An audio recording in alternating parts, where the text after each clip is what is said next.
Every morning, teachers are walking into classrooms filled with smiling faces, bright posters, and the constant hum of learning. But behind those smiles, many are silently struggling. Teaching, once seen as a calling, has become one of the most emotionally demanding careers today. The creativity and joy that once defined education are fading under the weight of exhaustion, unrealistic expectations, and lack of support. Teacher burnout is not just being tired, it is about feeling undervalued, unsupported, and overwhelmed. And when teachers are pushed to their limits, the classroom suffers too. People often assume burnout means a teacher just can't handle stress, but it's not a personal flaw. It is a systematic problem created by impossible workloads, constant curriculum changes, and too little recognition. When teachers burn out, it affects students' learning outcomes and the entire school community. But burnout does not have to define education. There are ways we can fix it.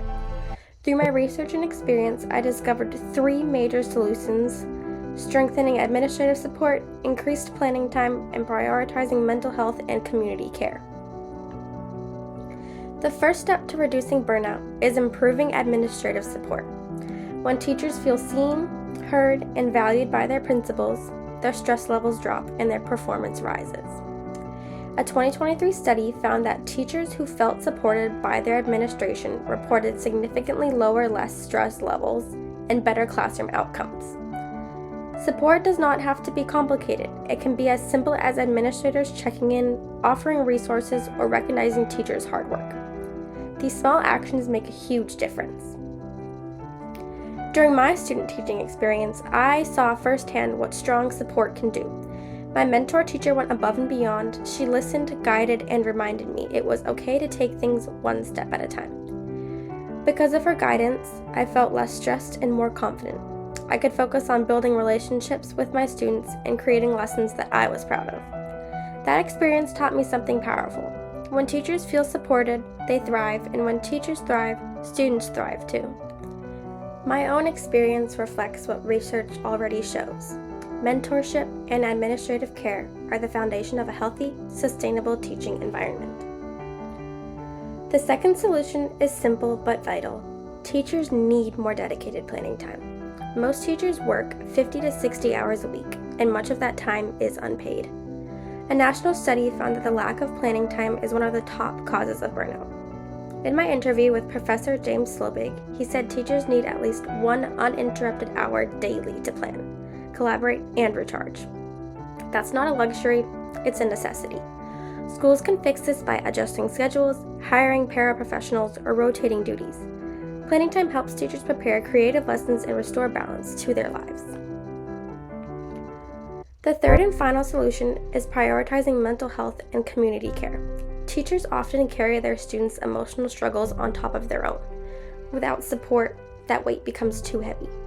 Research by Oberle and colleagues in 2020 found that teachers who receive emotional and social support from their schools report higher job satisfaction and lower stress. Schools can help by offering wellness programs, counseling, and teacher support groups. Even small actions like mental health days off or open conversations about stress can make a lasting difference. A culture that values self-care doesn't just prevent burnout, it builds stronger, happier school communities.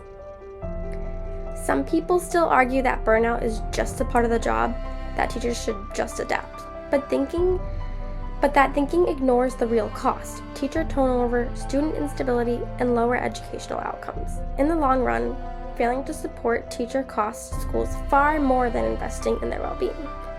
When teachers are supported, retention improves, classrooms stabilize, and learning flourishes. It is not just good for teachers, it is good for everyone. Teacher burnout is not a personal problem, it's a community responsibility.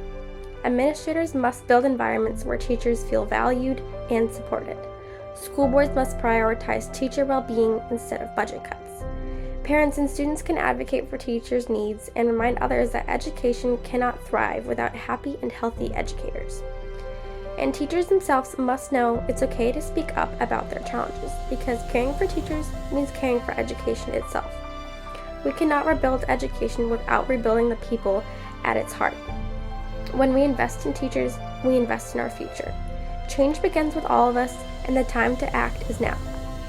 If you're a student, thank your teachers and remind them their work matters. If you are a parent, speak up for teacher wellness programs in your district.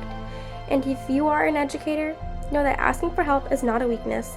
It is what keeps our classrooms strong. Together, we can make teaching sustainable again.